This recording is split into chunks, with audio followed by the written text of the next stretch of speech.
1922 की गर्मियों में ब्रिटिश खोजकर्ता एडवर्ड कर्नर मिस्र के गिजा क्षेत्र में एक रहस्यमयी पिरामिड की तलाश में गया था। उसने दावा किया था कि उसके हाथ एक प्राचीन मानचित्र लगा है जिसमें छिपे गुप्त कक्ष और शापित खजाने का जिक्र है। कई महीनों तक वह खुदाई करता रहा। स्थानीय लोग उसे पागल समझते थे, लेकिन एडवर्ड अडिग था। उसे यकीन था कुछ बड़ा छिपा है वहां। लेकिन एक रात एडवर्ड अचानक गायब हो गया। ना कोई चीख, ना कोई संघर्ष, जैसे धरती ने उसे निगल लिया हो। उसके साथ गए लोग इतने भयभीत हुए कि उन्होंने कसम खा ली वे कभी उस पिरामिड की ओर नहीं देखेंगे। 100 साल बाद एक युवा इतिहासकार रिया मेहरा को लंदन की एक नीलामी में एक प्राचीन डायरी मिलती है। डायरी में दर्ज था, जो भी खजाने के करीब जाएगा वह खुद को खो देगा। रिया खतरे जानती थी, लेकिन इतिहास की प्यास उससे बड़ी थी।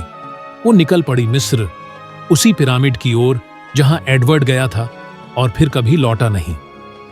पिरामिड की अंदरूनी गलियों में थी एक अजीब सी नमी, एक मौन और एक इंतजार। रिया को सुरंगें मिली, जाल मिले, हर मोड़ पर एक नई परीक्षा। लेकिन डायरी की मदद से वह आगे बढ़ती गई। फिर उसे वो मिला, एक प्राचीन चमकदार कक्ष। बीच में कुछ था जो धड़क रहा था, जैसे सदियों से कोई सो रहा हो और अब जागने को तैयार हो। कक्ष के भीतर कुछ था, कुछ जीवित नहीं, लेकिन मृत भी नहीं। शायद वही शाप जिसके बारे में डायरी में चेतावनी थी।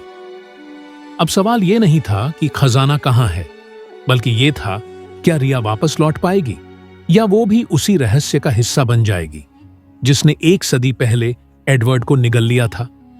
हर खजाना सोने का नहीं होता। कुछ खजाने सवाल होते हैं और कुछ दरवाजे खोलने के लिए नहीं होते। तो दोस्तों, कैसा लगा ये वीडियो? कमेंट करके हमें जरूर बताएं।